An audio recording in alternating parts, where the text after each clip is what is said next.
Udah ada Bu, share screen. Udah ada. Oke, silakan.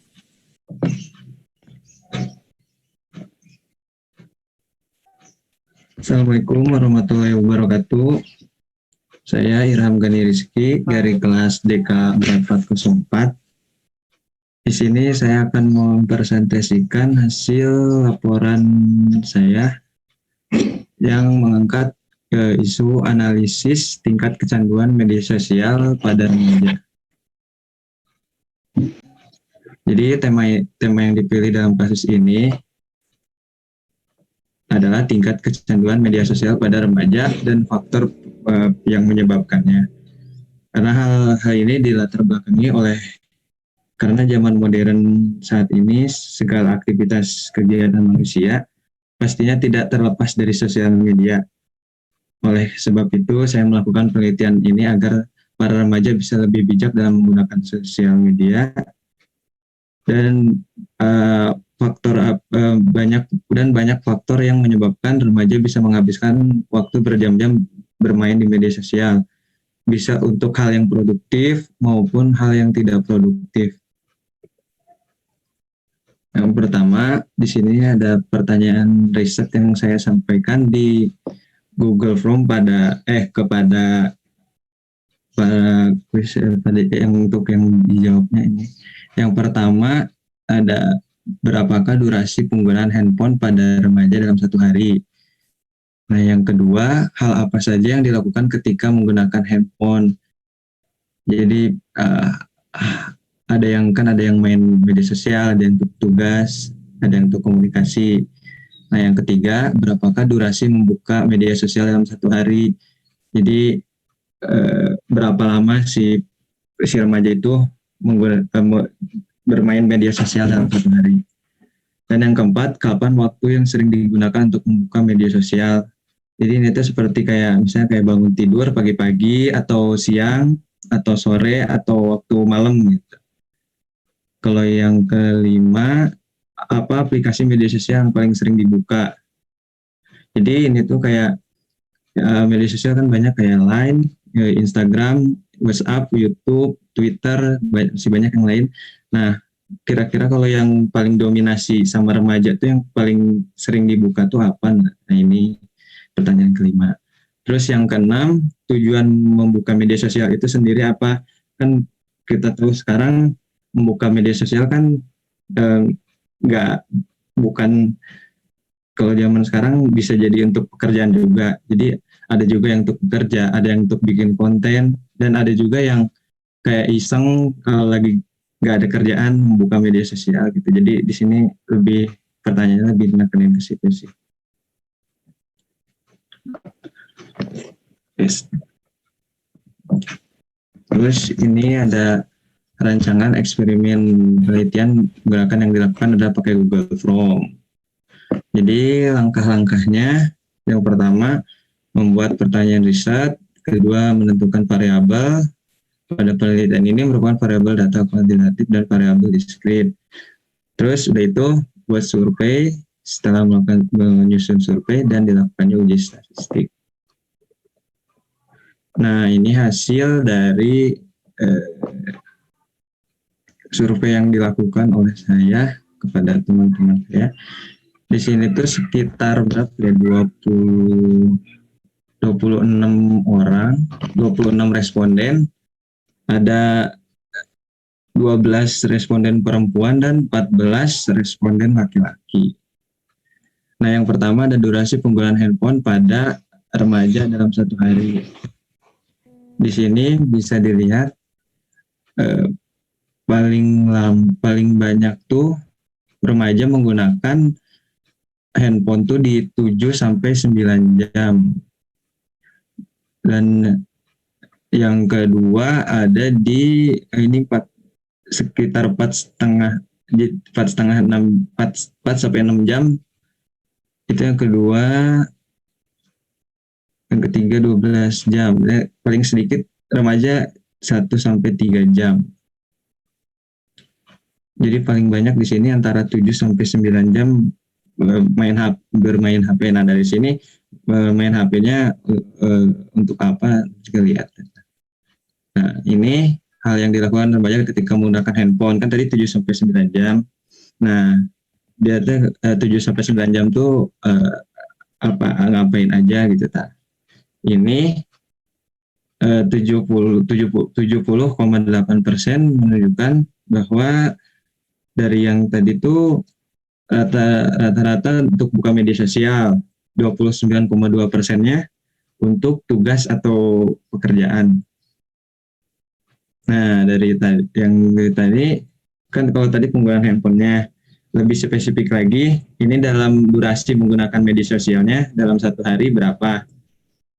Kalau tadi penggunaan HP-nya, kalau sekarang penggunaan media sosialnya dalam satu hari. Di sini menunjukkan data 36% menggunakan media sosial 2 sampai 3 jam. Terus yang kedua ada 34% 1 sampai 2 jam. Yang ketiga ada 20% 5 sampai 6 jam. Yang keempat 12% 3 sampai 5 jam. Yang terakhir ada 8% 3 sampai 4 jam. Jadi rata-rata penggunaan media sosial di remaja 2 sampai 3 jam per hari. Nah, untuk penggunaan media sosial, waktu penggunaan media sosial yang paling sering kira-kira ada di malam hari sebesar 64%, siang 32%. Mungkin kalau malam karena nggak ada kegiatan, jadi para remaja biasanya ngisinya untuk buka media sosial. Kan kalau pagi baru ada yang bangun, ada yang masih aktivitas gitu. Kalau siang kayaknya lebih ke kayaknya jam istirahat, jadi banyak yang pakai media sosial. Terus di sini aplikasi yang paling banyak digunakan media sosial, yang paling banyak digunakan tuh ada WhatsApp. Mungkin ini untuk aktivitas chat ya, WhatsApp. Yang kedua ada Instagram. Yang ketiga ada TikTok, aplikasi TikTok. Mungkin lagi hype sekarang, jadi banyak yang memakai aplikasi TikTok. Terus YouTube yang 12%. Ini sama-sama di 8%, Twitter sama Line.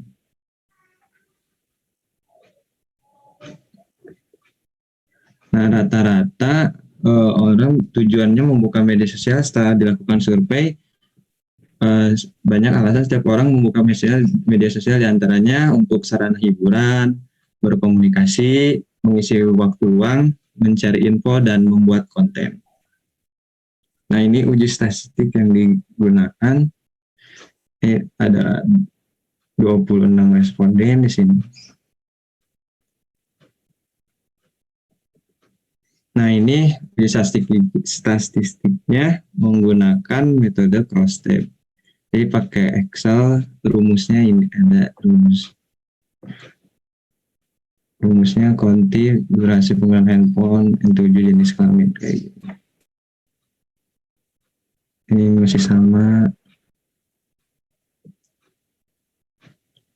Ini juga. Nah, kesimpulan dan etika.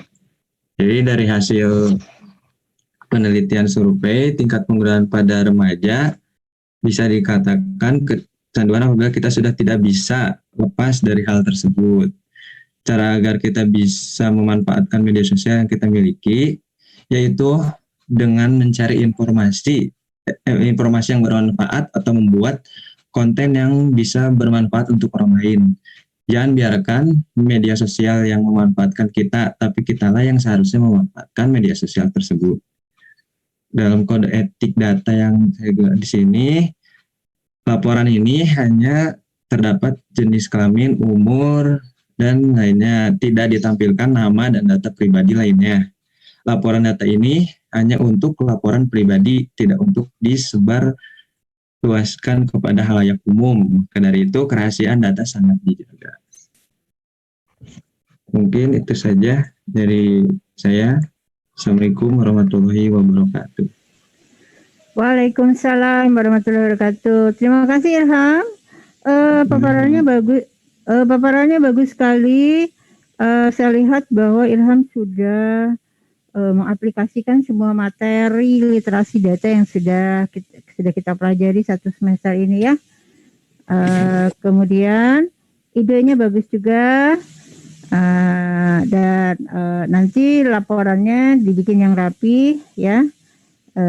Nanti disubmit pas jadwal UAS nanti. Oke. Yang lain ada yang mau ini atau saya sebut lagi? Giva. Mana tadi ada Giva mana? Kok saya tadi lihat Giva ya?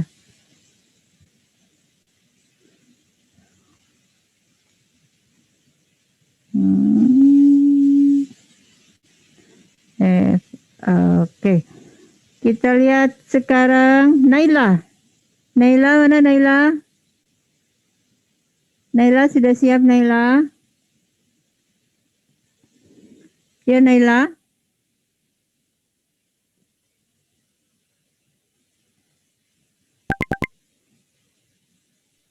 Silakan. Ya Bu. Ya, Bentar Bu. Oke. Silakan.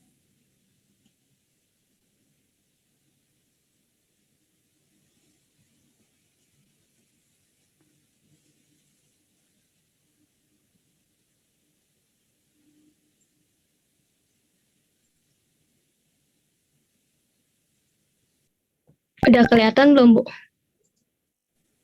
Ada, sudah. Silakan Iya. dimulai. Ya. Assalamualaikum warahmatullahi wabarakatuh. Waalaikumsalam warahmatullahi wabarakatuh. Perkenalkan, nama saya Naila Mutmainah dari DK 404. NIM-nya 160 120 4417. Tema saya ini itu dampak kemampuan membaca dan motivasi belajar yang sangat minim siswa-siswi saat memecahkan soal cerita. Pertanyaannya itu, berapakah siswa-siswi kelas 5 SD Kecamatan Kutowingangun dalam memilih mata pelajaran minat baca atau soal cerita? Berapakah waktu belajar anak kelas 5 SD Kecamatan Kutowinangun dalam membaca dan mengerjakan soal cerita? Bagaimana tingkat motivasi belajar anak kelas 5 SD Kecamatan Kutowinangun dalam minat baca atau soal cerita? Rancangan eksperimennya dan prosedur penelitiannya itu, yang pertama itu eksperimen yang digunakan pada tugas ini adalah survei. Langkah-langkah pengumpulan data, tujuannya dari survei, variabel data kuantitatif dan diskrit. Perencanaan survei meliputi penentuan objek yang dilakukan oleh kelas 5 Sekolah Dasar Negeri Kecamatan Kutowinangun.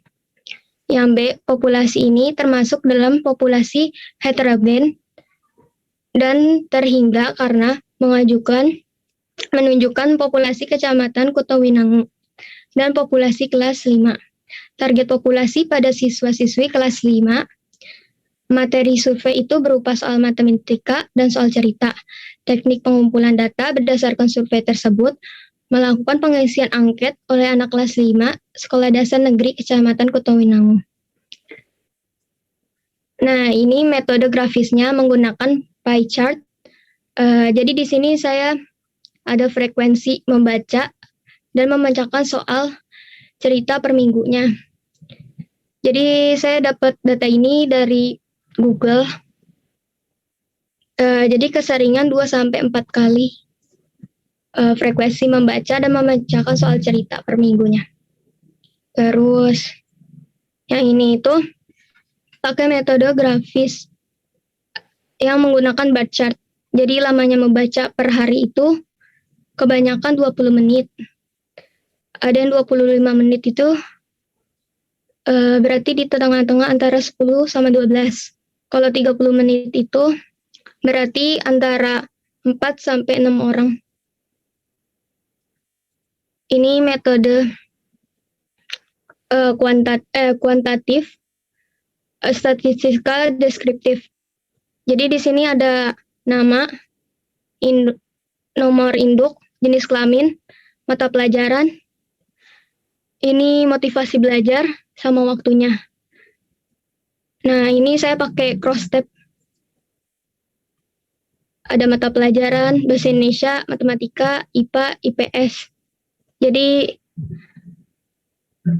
kayak ada jenis kelamin laki-laki, perempuannya. Jadi ada yang baca bahasa Indonesia, yang minat baca bahasa Indonesia itu berapa, matematika yang minat pelajaran matematika ada berapa, yang minat IPA ada berapa, yang minat IPS ada berapa. Jadi keseluruhan totalnya 10, karena siswanya 10. Yang ini juga sama, waktu belajar.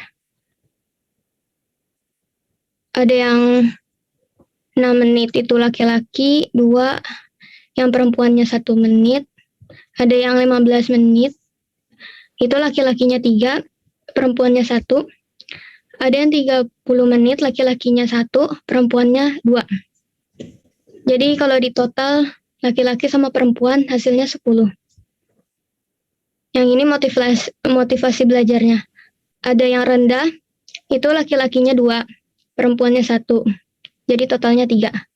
Yang sedang, laki-lakinya 2, perempuannya 1, totalnya 3. Yang tinggi motivasinya, laki-lakinya 2, perempuannya 2, totalnya 4. Jadi total keseluruhan 10. Yang ini rumusnya.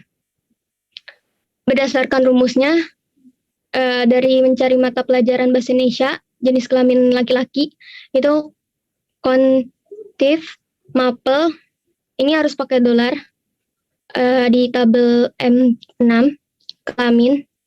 Terus ini N5, di tengah-tengahnya harus ada dolar. Jadi kalau misalnya mau nyari rumus mata pelajaran, mau yang laki-laki ataupun perempuan, bisa pakai rumus kayak gini.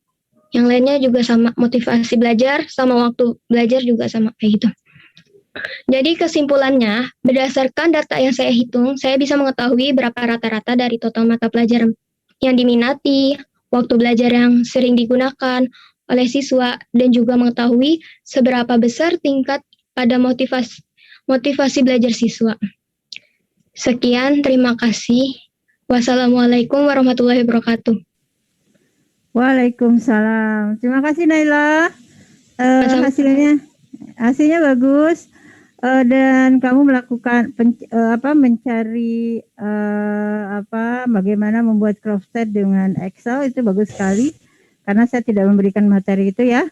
Jadi sekali lagi silakan kalian observe hal-hal yang di luar yang saya berikan, itu sudah bagus. Dan saya appreciate sekali buat Naila ya. Dan silakan PPT-nya nanti disubmit, kemudian jangan lupa tugas besarnya juga dirapikan ya. Ya Bu, terima Ya. kasih. Sama-sama. Oke, sebetulnya saya tuh pengen ada banyak ini, tapi saya cuma punya waktu 5 menit lagi. Ada yang mau ini 5 menit? Ada yang mau boleh, silakan. Siapa namanya? Tri Fajar, Bu. Tri Fajar. Oke, Tri Fajar, silakan. Di ini langsung di share screen ya.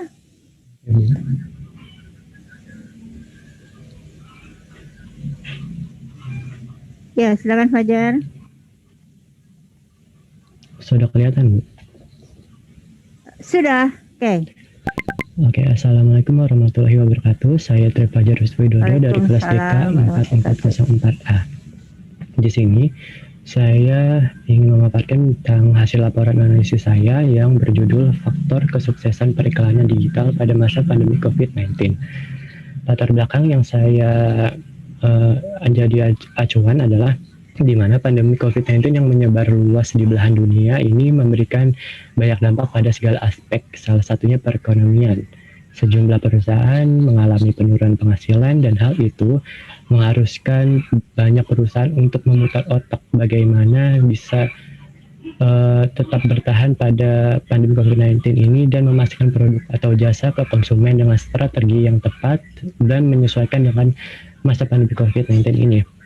Pemasaran melalui media online adalah salah satu cara yang efektif. Namun, perlu diperhatikan juga bagaimana iklan tersebut akan dirancang sehingga mendapatkan hasil yang optimal. Dan ini ada beberapa rumusan masalah yang saya tentukan untuk mendapatkan hasil dari laporan analisis ini. Pertama, yaitu bagaimana pengaruh jenis usaha terhadap kesuksesan periklanan digital pada masa pandemi COVID-19. Kedua, bagaimana pengaruh jenis target pasar terhadap kesuksesan periklanan digital pada masa pandemi COVID-19. Ketiga, bagaimana pengaruh jenis platform terhadap kesuksesan periklanan digital pada masa pandemi COVID-19. Keempat, bagaimana pengaruh jumlah audiensnya. Dan yang kelima juga pengaruh gaya visualnya.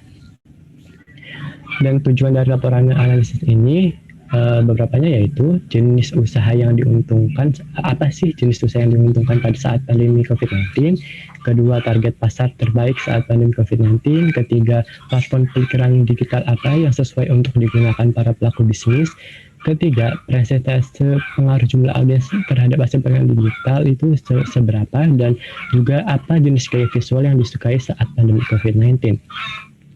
Menuju ke pembahasan, di sini saya menggunakan langkah penelitian. Pertama itu menentukan tujuan dari pengumpulan data, kedua menentukan variabel datanya yang ingin diketahui, serta mengumpulkan beberapa data.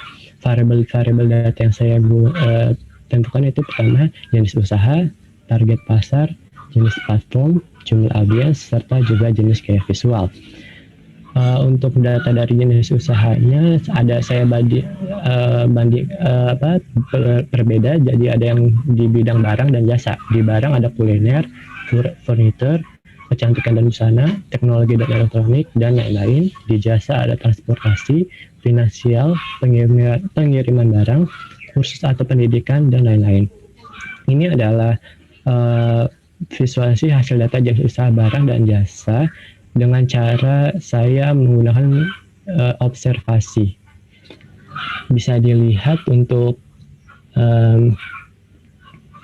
jasa, di sini kursus pendidikan mendapatkan persentase paling tinggi dibandingkan yang lain dengan angka presentasi 26,9%. Selanjutnya di bagian barang, di sini furniture mendapatkan persentase paling tinggi dengan presentase 36,4%. Selanjutnya yaitu jenis target variabel jenis target pasar. Di sini saya membedakan berdasar umur, gender, dan pendidikan. Yang umur yaitu dari 0 sampai 15 tahun, 15 sampai 30 tahun, 31 sampai 45 tahun, 46 sampai 60 tahun. Berdasarkan gender pria dan wanita. Dan yang terakhir berdasarkan pendidikan dari latar belakang SD, SMP, SMA, ataupun perguruan tinggi. Visualisasi datanya dari jenis target pasar ini, pertama dari umur. Untuk umur 16 sampai 30 tahun itu menjadi target pasar yang cukup baik untuk penjualan online. Untuk variabel data yang jenis target pasar berdasarkan gender, wanita menjadi target pasar yang baik, dan yang berdasarkan pendidikan, SMA dan perguruan tinggi memiliki persentase yang sama, sehingga jika memilih target pasar SMA dan perguruan tinggi akan mendapatkan hasil yang lebih baik dibandingkan SD dan SMP. variabel ketiga yaitu jenis platform, di mana ada YouTube dengan media video, Instagram dengan media foto dan video, TikTok dengan media video, Facebook dengan media foto dan video, serta website dengan media foto dan video. Ini adalah visualisasi data dari jenis platform. Di sini bisa dilihat bahwa YouTube mendapatkan persentase paling tinggi dengan nilai 27% dan website paling kecil 5,3%. Berarti jika pembisnis ingin mendapatkan hasil yang lebih baik untuk mengiklankan dagangannya di YouTube. Keempat, ada jumlah audiens. Saya membedakan jadi berdasarkan jangkauan dan pengikut. Bisa dilihat jangkauannya, nilai-nilainya. Ini adalah visualisasinya. Yang jangkauan pastinya makin banyak jangkauan, makin banyak pengikut, berarti makin baik bagaimana iklan itu bekerja. Selanjutnya yang terakhir yaitu variabel jenis gaya visual. Ada isometri, geometrik, flat design, 3D design, collage, disproporsional, vintage, blur, and grind, psikedelik abstrak, serta gradasi. Pada tahun 2021 ini terbukti bahwa jenis gaya visual flat design itu banyak disukai oleh masyarakat, sehingga jika iklan yang dibuat menggunakan gaya visual flat design akan lebih baik dibandingkan jenis gaya visual lainnya. Ini adalah metode uji statistik. Saya menguji statistik terhadap pembandingan usaha pada bidang barang, yaitu furniture dengan kuliner, dengan beberapa variabel pendukung pada setiap bidang. Misalkan saya memilih furniture dengan target pasar wanita umur 31 sampai 40 tahun dengan latar belakang pendidikan serta dengan latar belakang pendidikan perguruan tinggi, dengan jenis platform Instagram dan website, jumlah audiens dari jangkauan 0 sampai 10.000, pengikut 10.000 sampai 49.000, dan jenis gaya visual digunakan 3D design. Dari data-data tersebut jika diterapkan pada iklan sebenarnya akan menghasilkan presentasi keberhasilan periklanan digital sebesar 79,1%. Kalau yang kuliner itu dengan 78,6%. Dengan data target pasar, jenis usaha, jenis platform, jumlah audiens, jenis gaya visual yang telah ditentukan tersendiri. Selanjutnya untuk yang bidang jasa, sini saya memilih pengiriman barang dan transportasi. Dengan data-data yang telah ditentukan, maka presentasi keberhasilan periklanan digital pada pengiriman barang 71,2% dan transportasi 68,5%.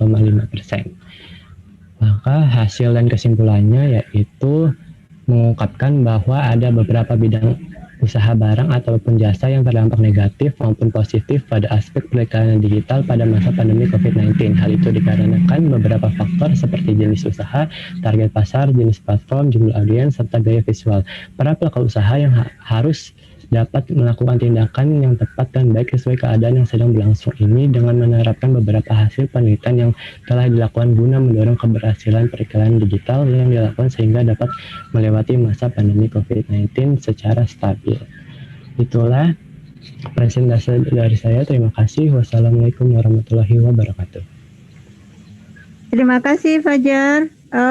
Ininya bagus sekali temanya, mengangkat tema yang sesuai dengan ini ya, dengan bidang studi, dengan program studi atau kajian yang sedang kita pelajari, kalian lakukan.